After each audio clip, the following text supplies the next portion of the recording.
Assalamualaikum warahmatullahi wabarakatuh. Perkenalkan, nama saya Husnul Mawada dari Perbankan Syariah 3. Di sini saya akan menjelaskan sedikit materi tentang modal Ventura Syariah. Konsep dasar modal Ventura Syariah.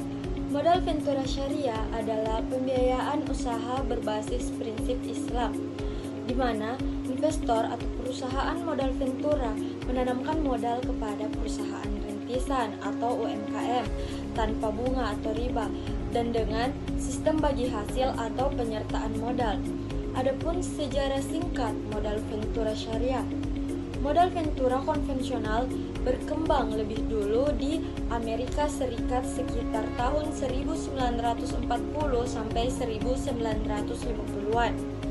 Modal Ventura Syariah mulai berkembang seiring meningkatnya kesadaran ekonomi Islam, terutama pada tahun 1970-an. Perkembangan perbankan syariah global 1990-an mulai dikenal di negara-negara mayoritas muslim di Indonesia. Modal Ventura Syariah berkembang setelah hadirnya perbankan syariah, OJK dan DSN MUI yang mengatur prinsip syariah. Selanjutnya, perbedaan dengan modal Ventura konvensional. Adapun perbedaannya terletak pada sistem keuntungan dan risiko. Modal Ventura Syariah menggunakan bagi hasil dan menggunakan risiko bersama, sedangkan konvensional menggunakan bunga atau capital gain dan risiko lebih banyak ditanggung pengusaha.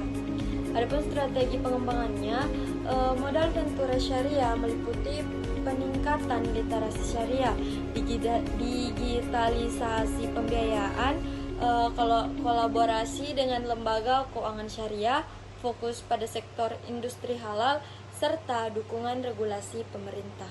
Selanjutnya, analisis rasio pengkreditan. Rasio kredit. Rasio kredit merupakan ukuran yang digunakan untuk menilai kualitas portofolio pinjaman yang dimiliki oleh lembaga keuangan, terutama bank. Rasio ini melihat sejauh mana kredit yang diberikan dapat kembali dengan lancar sesuai jadwal pembayaran. Adapun faktor yang menyebabkan kredit bermasalah, yaitu yang pertama faktor internal bank. Kredit bermasalah dapat muncul akibat kelemahan dari pihak-pihak seperti analisis kredit yang kurang tepat, adanya kolusi antara pejabat dan bank dan debitur, keterbatasan pemahaman petugas terhadap usaha nasabah. Yang kedua, faktor eksternal bank.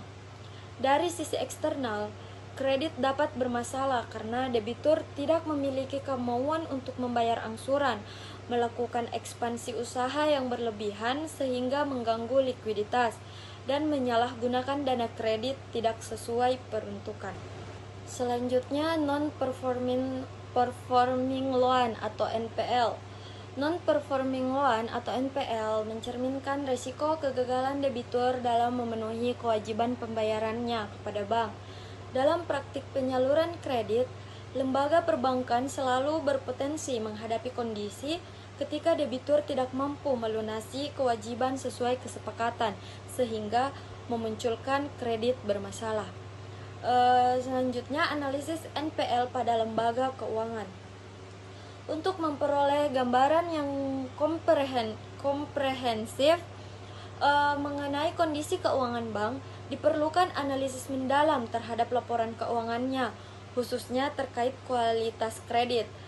Kredit macet merupakan kredit yang tergolong dalam kualitas rendah. Adapun klasifikasi NPL menurut Bank Indonesia yaitu kurang dari 2% itu sangat sehat, 2% sampai 5% sehat, 5% sampai 8% cukup sehat, dan 8% sampai 12% kurang sehat, dan lebih dari 12% itu tidak sehat.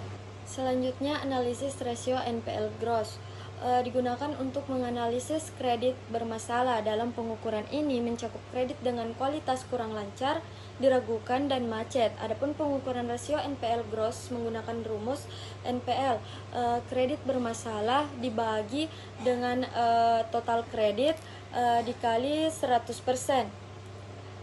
Selanjutnya, analisis rasio NPL neto digunakan hanya untuk memperhitungkan kredit yang telah masuk kategori macet untuk menggambarkan tingkat risiko kredit setelah memperhitungkan pencadangan kerugian. Adapun rumusnya, NPL neto kredit macet dibagi total kredit dikali 100%. Itulah tadi yang dapat saya sampaikan. Kurang lebihnya mohon dimaafkan. Wabillahi taufik wal hidayah. Wassalamualaikum warahmatullahi wabarakatuh.